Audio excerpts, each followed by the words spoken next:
My parents took out a third mortgage to fund my sister's failed business venture.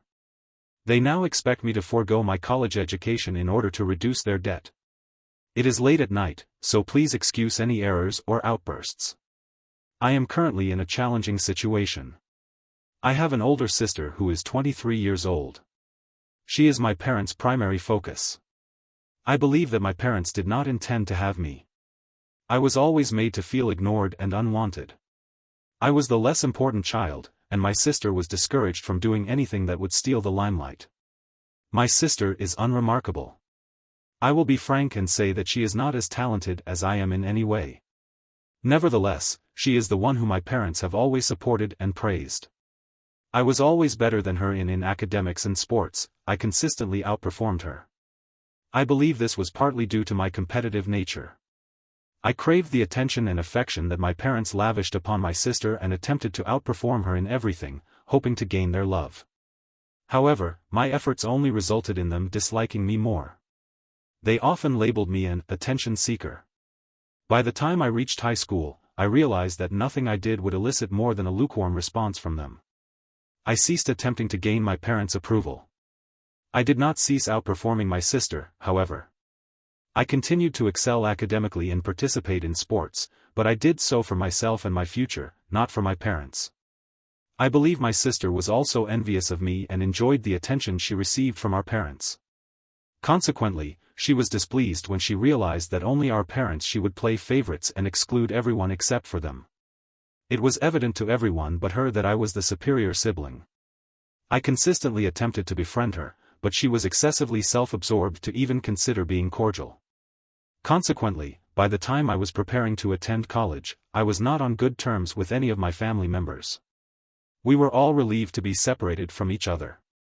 I began my college education 2 years ago. I am pursuing a degree in business because I have long aspired to become an entrepreneur. I am not required to pay the full tuition, as I have received a scholarship. The remaining costs are covered by my best friend's father. My best friend is aware of my family circumstances and understands that my parents would never provide financial support if it meant that I would have the opportunity to achieve more than my sister. Consequently, her father has kindly offered to assist me. He has paid for my spot so that I would not have to request financial assistance from my parents or obtain a student loan. Additionally, 60% of my tuition has been waived due to the scholarship, so the amount he has to spend is relatively minimal. Nevertheless, I am immensely grateful to him. I intend to repay him at some point when I am in a position to do so. For the time being, he is responsible for both my education and his own. My own family is not as affluent as theirs, so the financial burden is not as significant for them. I consider myself fortunate that they are so generous, unlike my parents. My parents believe that I am studying here at no cost because I informed them that 100% of my tuition would be waived. They were relieved because they would not have to spend any money on my education and could continue to provide for their eldest daughter. Additionally, I am employed part-time to help cover other expenses. I also have a part-time job as a tutor to cover other expenses. I manage to make ends meet, although I live frugally. My accommodation and food are provided by the colleges, so I don't have to worry about those costs. My family is not very financially stable, and my parents have already had to mortgage all their jewelry to support me. 4 years ago, my grandfather's house was sold to fund their textile business. While this provided some assistance, their financial situation remains challenging. They do not seek my input or guidance, limiting my ability to assist them. I previously held significant concerns about their financial obligations. However, I came across information suggesting that, as I am not a signatory on their debts. I have no intention of inheriting them either, as they have made it clear that they do not want my assistance. However, I am reluctant to expend my time on individuals who do not respect me or my business. Yesterday, however, I received a call from my parents in the afternoon. They informed me that my sister was in trouble, as were they. They required my assistance to extricate themselves from this situation. It seems that my parents had mortgaged the house they currently reside in almost a year ago to provide my sister with the capital to launch her bakery. My sister lacked the requisite expertise to successfully operate the venture. A business venture since she had not attended college and lacked the requisite baking skills. It is unclear why this was a viable proposition. They had not informed me of the loan, and I was not interested in the source of the funds used to assist her in launching her business. Consequently, I was unaware of the mortgage until they informed me directly. They subsequently requested my assistance in managing their accounts and running their business, given that my sister had ceased operations due to financial losses. They sought my involvement on a full-time basis. I was expected to contribute to the family and bail them out, as well as join the family business and manage it. They anticipated that I would quit college to fulfill these responsibilities. When I inquired about the rationale behind this expectation, they asserted that as a member of the family, I owed them since I would not be able to attend college, manage the family business, and work a second job simultaneously. They deemed that quitting college was the most logical solution. Given that I would be required to remain away from home and that this would remove one potential obstacle, I was taken aback by the casual manner in which they presented their request. It seemed as if they were merely asking me to sacrifice my future because they lacked the financial expertise to manage their affairs. I was disillusioned. While my father was informing me that my sister required my assistance and that I needed to return immediately to prevent losing my home, I was struck by the audacity of his request. I ultimately informed him that I was not in a position to provide assistance and that my involvement would be of no benefit to him or my family. I did not consider my mother or sister to be part of my family, as they had never treated me as such. They consistently made me feel inadequate, yet when they needed my assistance, they suddenly exhibited a desire to portray themselves as a happy family. My father attempted to justify this behavior by arguing that even if I were to decline the opportunity to return to my family, I could at least do so for the sake of the residence I had inhabited for the past 20 years. However, I had never considered this place to be my home. It was merely a house to me, and that is what I informed him before ending the call and blocking him. Despite maintaining contact with my family, I had long since ceased to expect any significant change in their behavior. It had become increasingly evident that this would never occur, and I was weary of waiting for them to become more respectable individuals. Consequently, I was in a poor mood for the remainder of the day and did not attend. I did not attend any classes and did not speak to anyone because I was experiencing a multitude of emotions simultaneously. I am displeased that my parents not only desired but also anticipated that I would relinquish my future and my aspirations merely because my sister had made significant missteps, and so had they. I also experience a peculiar sense of guilt for turning my back on them, despite my awareness of my capacity to provide assistance. The source of this guilt is unclear, as is the appropriate response. One day has passed, and I anticipated a gradual improvement in my emotional state. However, I remain considerably distressed. The last time I saw my family was last Christmas. We had a decent time, though I did not enjoy myself. My sister was civil to me as well, but I now believe that was an act. They knew that they would need my help at some point. I feel weird and horrible. I have not discussed this matter with anyone, not even my closest friend, because I am unsure of how to begin. I believe that my reason for being here is to seek reassurance that I am not in the wrong for having distanced myself from my family when they needed my help, particularly given that they had mistreated me throughout my life. I have been reflecting on my entire life and would like to express my gratitude to those who validated my feelings and reassured me that I was not being selfish. I have been pondering this matter extensively and am uncertain as to why my parents would even consider such a notion. I performed the requested task, despite the considerable difficulties I had endured at their hands. I am particularly disconcerted by my failure to attend one entire day of classes, a decision that I now recognize as misguided. In light of these circumstances, I find myself most troubled by this action. It has now been 3 days since this incident occurred, and I have not received any communication from them. I am uncertain as to what they are currently doing or planning. I am indifferent to their activities, provided that they do not disturb me further. I have sufficient concerns without additional burdens. I informed my closest associate of my parents' remarks, and she was so kind that she immediately offered to assist me. However, I declined, stating that I had no concerns regarding the situation. I simply sought emotional support and reassurance that everything would be all right. After that day, my mental health had significantly deteriorated. I am not concerned about my family, my primary concern is my own well-being. Once I have completed my undergraduate studies, I will likely no longer have a place to return to. While I am aware that my friends would be willing to provide me with assistance, I am reluctant to become overly reliant on them. I am currently striving to ensure that I graduate at the top of my class and secure a well-paying position. I am striving to obtain gainful employment as soon as I complete my college education, as I am currently unable to afford to be idle. I have been experiencing significant distress due to concerns about my future prospects. Despite recognizing that I cannot control the outcome of events, I find it challenging to refrain from worrying. I am aware that the most I can do is to give my best. I would be grateful if my family were not so disagreeable. I was surprised when my family arrived at college today. After their recent behavior, I was taken aback that they would even consider coming here. They informed me that they wished to take me out for lunch to discuss certain matters. In the lobby, I was reluctant to engage in a dramatic confrontation in front of my friends, so I agreed to accompany them to a discussion. However, I was not entirely forthcoming with them, as I was not entirely trusting of their intentions. I suggested that I choose the venue, and I selected a diner that I frequently visited when I desired a meal. Having something other than the food from the cafeteria, the proprietors were intimately acquainted with me, so I was confident that I could rely on them to assist me if my family attempted any mischief when I visited the establishment. I did observe the individual who owned the restaurant as well as working at the counter, which reassured me that I was in a secure environment. I even acknowledged him with a wave to indicate my presence. Once we were seated, they requested that I order food, but I respectfully declined, citing my lack of appetite.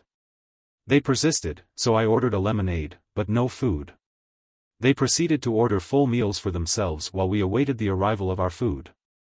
They then proceeded to discuss the financial crisis they were facing, which I was already aware of. They reiterated their request from earlier and urged me to reconsider.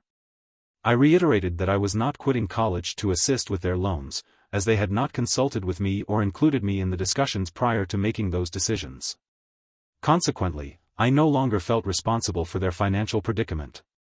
My sister became agitated and accused me of being envious of her, which was the rationale behind my refusal to assist. This accusation was implausible, given that she had no grounds for making me jealous. In fact, she was the one who had been insecure due to my presence, not the other way around. Many of you have commented that I sounded resentful. In addition, I was perceived as resentful when discussing my sister in my initial post. I would like to address this before proceeding further. Indeed, I did come across as resentful, and this is because I am bitter. My sister was consistently favored over me, despite her lack of merit for such preferential treatment. I was consistently marginalized because of her. I believe that anyone in my position would have felt similarly. However, my mother managed to silence my sister, and then came the emotional blackmail. My parents began discussing how the only reason I was even able my parents' decision to educate me and ensure I had the resources to attend a reputable college was a basic obligation they had towards me, given that they had chosen to bring me into this world. Furthermore, they were not doing me a favor by complying with the legal requirements. I informed them that I was not indebted to them and that I had made my decision, so they could leave me alone. I told them that if they returned, would report them to the authorities. Security and the police were also involved. My father became visibly enraged and appeared on the verge of reprimanding me. However, my mother intervened and expressed her disdain and disappointment in me. They then proceeded to leave the premises without paying for their meal. They departed without awaiting the arrival of their food. When I inquired about the bill, my sister was the only one who acknowledged my presence. She informed me that I could pay for the meal since I had selected this establishment. She then departed, exiting with a self-satisfied expression. I was deeply disconcerted. I was distressed and, despite my best efforts to maintain composure over the past few days, I was unable to do so. My parents and sister were particularly disagreeable, and it was evident that they would stop at nothing to make me feel inadequate. I was profoundly disheartened, and I despised them for it. I must concede that my mother's words had a profound impact on me. She had labeled me a disappointment, ostensibly because I had refused to be subjugated by her. I attempted to suppress my emotions, but ultimately, I was unable to do so. After they departed, I succumbed to an overwhelming emotional outburst within the very establishment where they had just left.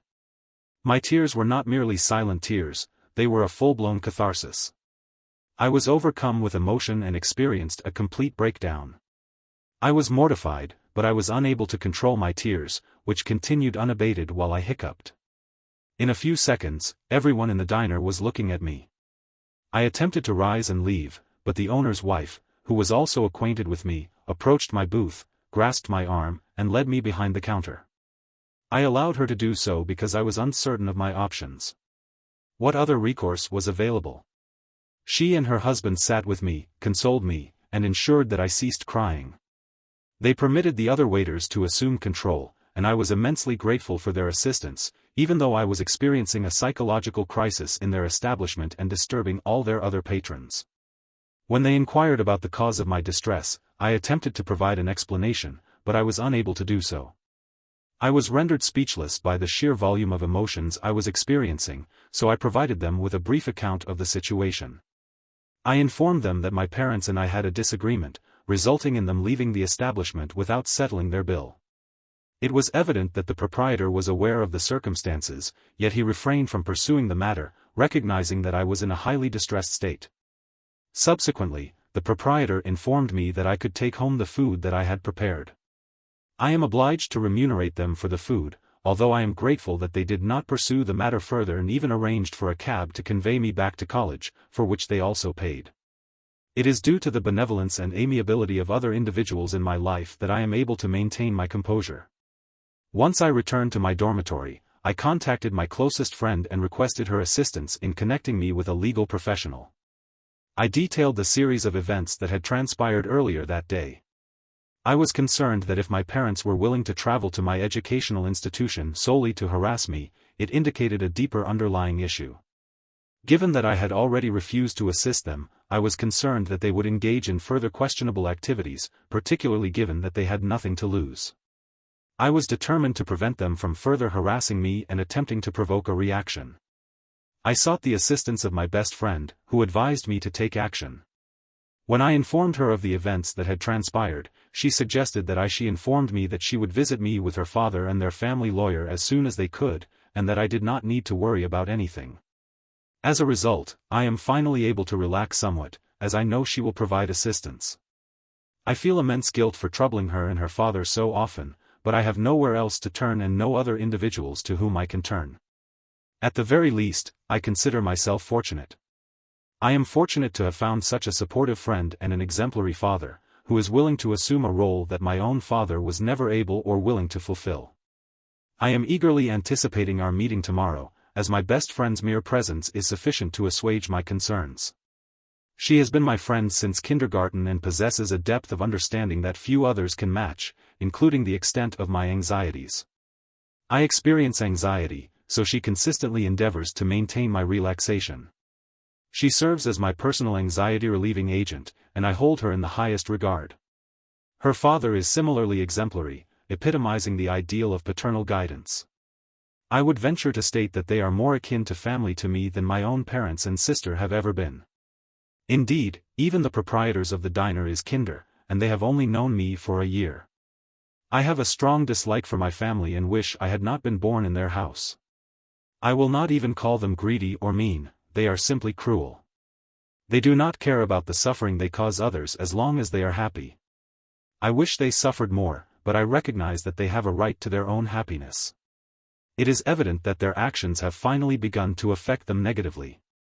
I have no compassion for them, particularly in light of their actions today. I have been preoccupied with work and other commitments, which has limited my activity here. However, I am grateful for the kind words and support from this community. I am making progress. I am currently in a more favorable state of mind and have also commenced psychotherapy to address my emotional issues. I have come to recognize that the circumstances I have been facing are not normal and that my long-term experience with these issues does not necessarily guarantee their continued acceptability. Additionally, I have been experiencing distress regarding my future and have been concerned that my health might deteriorate if this situation persists. My friend and her father initiated a course of therapy, for which I am grateful. They also facilitated my contact with their lawyer when they visited me approximately 3 weeks ago. We are filing a restraining order against them in the near future. The long-term objective is to obtain legal separation from them. 3 weeks ago, when my friend and her father visited, on the day following the visit by my parents, I was in a state of considerable distress and emotional turmoil. Their presence, however, proved to be of considerable assistance. My father offered me considerable reassurance, stating that I had nothing to worry about as long as I had their support. He even went so far as to say that I was as good as his own daughter. My best friend does not have a mother, as her mother passed away a few months ago. Months after my friend's birth, they informed me that should she have a sister, I would be the type of person they would expect her to be. This statement touched me and alleviated a significant portion of the guilt I had been experiencing. They reassured me that I was not a burden to them and that I had never been one. Furthermore, they expressed their willingness to stand by me. I spoke with their lawyer. The following day, however, my friend's father and the lawyer were obliged to resume their professional duties. My closest acquaintance remained with me for several days, during which time we enjoyed each other's company immensely. She provided invaluable assistance, enabling me to temporarily distance myself from the stresses of my familial circumstances. Furthermore, she encouraged me to seek the guidance of a local therapist, and even assisted me in making an initial appointment. I have been attending 2 sessions weekly since then, and while I am not yet fully recovered, this is a significant step forward. My family has not attempted to contact me since our last encounter, but as a precautionary measure, we are still pursuing the filing of a restraining order, as I do not trust them and do not feel safe in their presence. At this time, I am grateful for the positive aspects of my life and hope for continued improvement. In the second account, the subject brought ice cream to surprise his girlfriend, but instead found her in bed with another man. Instead of apologizing, she yelled at him. The subject has been in a relationship with the same woman for approximately 2 years. He considers her to be an important person in his life and they have a strong connection. We have always had our week or weekend plans committed because we tend to travel quite frequently. Therefore, having these plans confirmed is an important detail, given the arrangements I make for an outing. Several months ago, she cancelled on me for a weekend trip. It was sudden and caught me off guard, but I understand that life happens. She had decided to go to a party with her friends, which is not a significant issue. I told her I would pick her up at whatever time she called. I wished her a good time and expected to hear from her at the end of the night. However, when the night came to a close, I did not receive a response. I was to collect her and drive her home. I was not concerned about her apparent inebriation, as I was willing to accommodate her request to stay the night with a friend. I was agreeable and suggested she rest and have a pleasant evening. However, when we finally met again a week later, I sensed something was amiss. She was preoccupied with avoiding eye contact while we were having dinner. I inquired about her well-being and whether there was anything I could do to assist her. She replied that she was fine and simply wished to return home. Despite my attempts to engage her in conversation, she remained evasive and unresponsive. It was evident that she was troubled, yet she was reluctant to divulge the source of her distress. In the following weeks, additional plans were cancelled and replaced with her visits to friends for drinks. I attempted to join one of these outings, but she stated that I would be bored and suggested alternative activities. This prompted me to become highly vigilant, as this was a recurring pattern. I am uncertain about the next level of sensitivity associated with the spider sense, but I was undoubtedly experiencing it. A week later, she abruptly cancelled our plans. Once more, on the Saturday in question, she informed me that she was socializing with a friend who enjoys alcoholic beverages at the local farmers' market. She suggested that we might meet later that evening. Given that it takes approximately 10 minutes to reach the market on foot, I decided to don my investigative hat and ascertain the truth. I did not inform her of my intention to investigate. Upon arrival at the market, I conducted a thorough search but was unable to locate the girl in question. I sent her a message, inquiring as to her whereabouts. In response, I received a plethora of questions via telephone, including demands for my whereabouts. I inquired as to her whereabouts, providing her with the relevant details. 10 minutes later, she appeared at my location, wearing perfume, which was not a common accessory for her. I inquired about her companions, suggesting that it would be beneficial to greet them. She informed me that her friends had departed to procure lunch. I am seeking guidance from the Reddit community on how to resolve this matter. I am uncertain whether my perceptions are accurate or if there are underlying issues. I am seeking advice on how to interpret the information I have gathered. I would like to express my gratitude to the individuals who provided guidance. Their insights have been invaluable. I appreciate your perspective and acknowledge the value in your input. I am aware that we all enjoy a compelling narrative, and I find this to be somewhat cathartic. The events in question transpired a few days ago, and I have taken some time to process them. I have received numerous calls and text messages, which were not answered. Eventually, she retrieved her phone and apologized, stating that her phone had ceased functioning and that she was unaware of this until it was too late. I immediately confronted her about the previous message she had sent, which was not in accordance with our usual communication style. She responded in a nonchalant manner, stating that she was no longer interested in the relationship. After this, we engaged in a conversation during which she explained that she was experiencing stress and was consequently taking it out on me. It is understandable that one would experience stress, therefore, I proceeded to inquire about her relationship with another individual. She informed me that she was seeing someone else. In response to this, I was taken aback. I was perplexed by the assertion that I had made. I was tired of the rumors about me. She continued for some time, and I was struck by her concern about being exposed. She repeatedly stated that she did not want to break up with me. However, she then began to express her displeasure at my statements. Her statements indicated that she felt I did not trust her. I suddenly felt like the worst person in the world. She also pleaded with me to give up, but I was unwavering in my stance. She said she was having an emotionally stressful day and just wanted to relax. We agreed to resume our discussion at a later point in the week, after considering the advice provided by this forum. I subsequently came to perceive that she was attempting to deflect responsibility. I experienced a complex emotional state, comprising feelings of both misdirection and culpability. I was distressed by the realization that I had accused my girlfriend of infidelity. I spent a considerable amount of time grappling with the implications of my actions, fearing that they had irreparably damaged our relationship. I love her dearly and felt compelled to apologize. I drove for an hour to her city and decided to purchase a quart of her favorite chocolate ice cream on my way there. Upon stopping into the shop to pick up this treat, I encountered her daughter, who was with her boyfriend.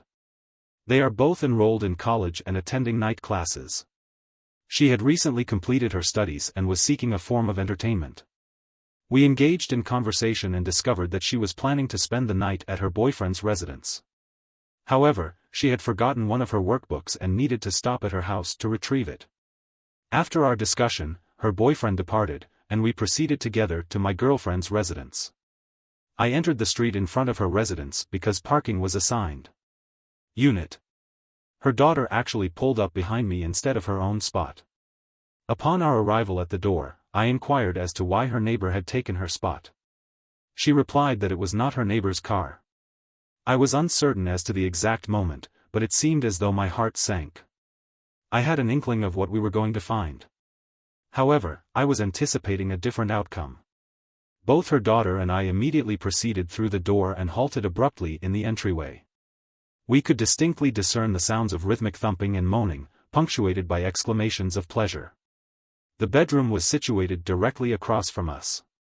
Her daughter met my gaze with eyes that conveyed a sense of disbelief and shock.